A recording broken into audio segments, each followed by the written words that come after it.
So I was tasked with making Bradley's prosthetic leg for the play The Berry Child.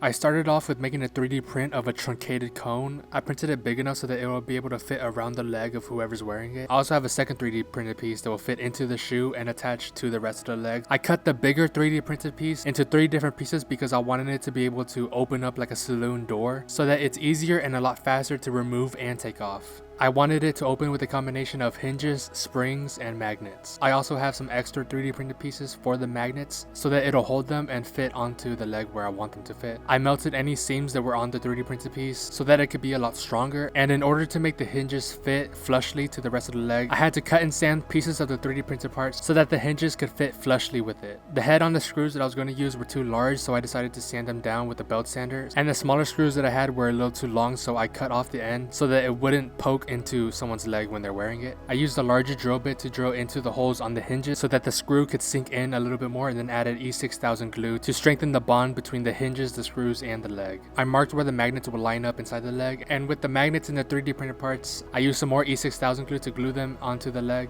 I wanted to add a little bit of resistance, so I implemented some springs on the inside to help pull the leg closed. Just in case my magnets do fail, the springs would be there to help pull it closed and keep the illusion that it's one piece. With some more custom 3D printed parts, I designed them to fit over the spring and the screw at the same time, just so that the spring and screw won't add any more discomfort to whoever's wearing it. I sanded off any part of the screw that was poking through, and then cut some foam out to fit around the leg. The foam didn't reach all the way around, but that's okay because I could fix that. I used contact cement to adhere the foam to the leg and cut a little bit off where the hinges were so that it was easier to open and close when taking it off or putting it back on. I then filled in that missing space with some more foam and then sealed the seam between the foam with some silicone caulk. I smoothed in the silicone caulk with some water and then used a heat gun to seal the foam. I used Mod Podge as a primer to the leg just so that the paint I'm using would adhere better to the foam. Now this is going to be an old wooden leg, so I painted it a tannish color and then added some wood grain. In order to make it look dirty, I added some black and brown shoe polish to a cup and then watered it down and then coated the leg with it. I patted away some of the shoe polish with a paper towel just so that it looks a little more random.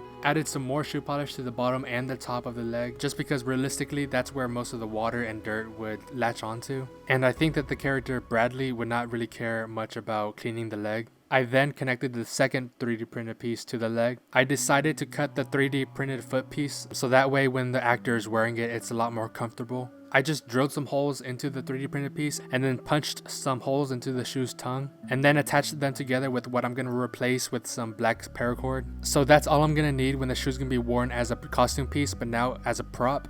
I'm going to need the shoe to stay stiff and still whenever people are holding it around and carrying it as a prop. So we're going to fill in that empty space with the foam head that I'm going to have to cut into shape. And then just so that this foam piece doesn't break apart in the middle of the play, I added 2 really long screws on the inside of it to help secure and to support the entirety of the foam. I then hot glued some softer foam so that it'll be a snug fit into the shoe and the leg, and then trimmed that foam so that it'll be skinnier and fit into the shoe and the leg better. And then that foot piece will be covered with the same black sock that Bradley will be using in the play. I then attached the shoe to the rest of the leg, and now the shoe is complete. It's loose enough to where the actor wearing it can still move around. And then halfway through the play, when the prosthetic leg is being used as a prop and no longer a costume piece, the leg could easily be taken off because the back of the leg opens, and then also because of that it's easy to stuff in the foam piece for the shoe to give a really strong illusion that it's one piece. So now the actors don't have to worry about holding it a certain way or in a certain angle so that the shoe doesn't dangle off of the rest of the leg. It's now all just one solid piece.